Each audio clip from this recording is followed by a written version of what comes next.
గంగమ్మ కృష్ణమ్మకు చెప్పమ్మ కష్టం కలిగించొద్దని, యమునకు చెప్పమ్మ సాయమునకు వెనకాడొద్దని,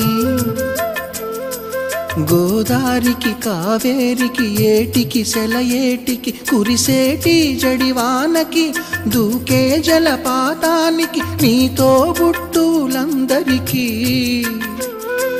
చెప్పమ్మా మా గంగమ్మ. జీవనదివిగా ఒక మోక్షనిధివిగా పండ్లు పూలు పసుపుల పారాణి రాణిగా